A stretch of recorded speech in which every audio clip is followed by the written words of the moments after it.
인생에는 뛰어넘어야 할 커다란 장애물 3가지가 존재합니다. 첫째, 포기의 유혹입니다. 둘째, 두려움입니다. 셋째, 크고 작은 문제들의 연속적인 발생입니다. 성공이란 잠재력을 최대한 펼치는 사람이 되는 것이다.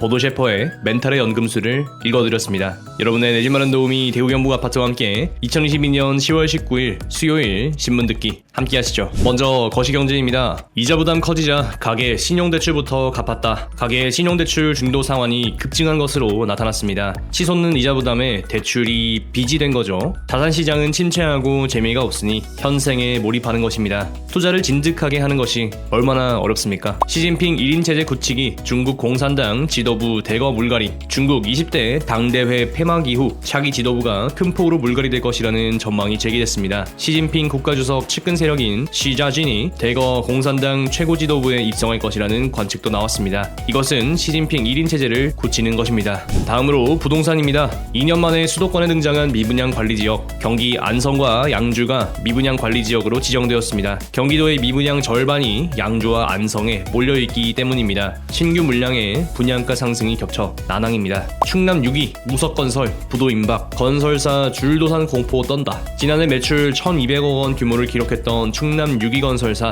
무석건설의 부도가 임박했습니다. 이미 지난달 말 납부기한인 어음을 결제하지 못한 상태이고 이달 말 유예기간까지도 상환이 불가능한 상태인 것으로 알려졌습니다. 부동산 시장 침체와 원자재 가격 상승이 지방 건설사에게 위협이 되고 있습니다. 종부세 완화 사실상 무산, 93,000명 다시 세폭탄에 떤다. 거대 야당의 힘에 의해 종부세 3억 원 특별공제 도입은 사실상 무산되었습니다. 공정시장가액 비율은 도리어 80%로 인상해야 한다고 하니 타협이 되기가 어렵습니다. 다음으로 증시입니다. 공매도 비율 얼마나 높길래 코로나 폭락장 수준. 공매도 비율이 코로나19 이후 최대 규모라고 합니다. 저는 이런 기사를 보면 좋습니다. 최대 규모, 최저치 경신, 패닉, 폭락. 이건 심리의 극단에 도달했다는 뜻이거든요. 그 속에서 기회가 싹트고 있다는 말입니다. 이제 뭐 더 내려가봐야 그죠?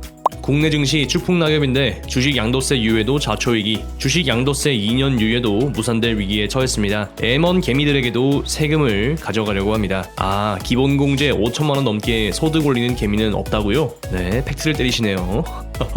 리딩방 꼼짝마, 칼 빼든 금감원. 리딩방은 대부분 사기입니다. 들어가지 마세요. 쉽게 돈 버는 방법 같은 건 없습니다.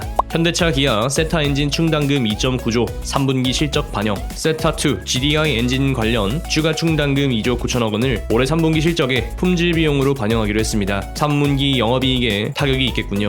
이렇게 예고도 없이 해고되다니 푸르밀 직원들 망연자실. 푸르밀이 다음 달 말 사업 종료와 전 직원 정리해고를 전격 선언했습니다. 직원들과 더불어 500여 개 대리점, 자체 브랜드 제품을 생산 판매해왔던 협력사들도 당혹스러워하고 있습니다. 다급해진 포드 CEO, 포스코의 SOS, 수십조 잭팟 예고.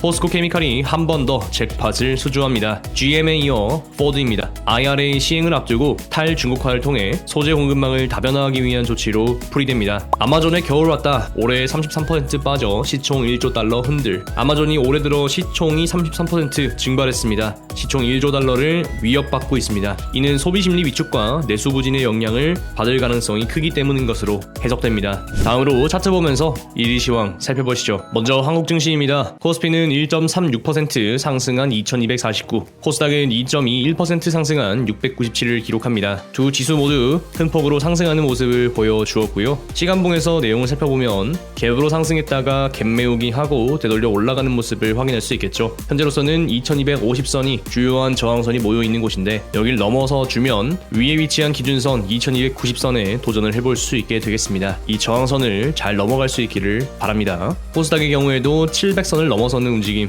보여주어야겠네요. 타겟은 723 정도 노려보겠습니다. 다음으로 미국 증시입니다. 나스닥은 0.77% 상승한 11,147, S&P는 1.14% 상승한 3,719, 다우존스는 1.12% 상승한 3523 기록합니다. 보니까 이제 기준선의 저항을 맞고 되밀려 내려온 모습을 확인해 보실 수 있겠죠. 딱 그런 모습을 유지하다가 시간봉 기준선 수준에서 지지받고 횡보하는 모습으로 마감을 했습니다. 이런 거 보면 이제 일봉과 이 시간봉의 하모니 더 세부적으로 내려가면 되면 15분봉이나 5분봉 등의 움직임들을 통해서도 우리가 매수매도 타점을 잡을 수가 있겠죠. 사고는 복합적으로 하는 것이 필요합니다. 다음으로 비트코인입니다. 현재 1.38% 하락한 19,280선 보여주고 있고요. 이 모든 구간이 다 지지부진한 횡보가 이어지고 있다, 이렇게 생각해 볼 수 있겠고, 기준선을 돌파해서 살짝 희망이 보였었는데 다시 음봉 이어붙이면서 아직까지는 추세 전환이 요원하다는 것을 한 번 더 보여줍니다. 정말 지겹네요. 다음으로 원유입니다. 현재 2.33% 하락한 83.63이고요. 기준선을 뚫어버리는 모습을 보여주고 있습니다. 이렇게 되면은 상당히 아쉬운 흐름이 되는 거고요.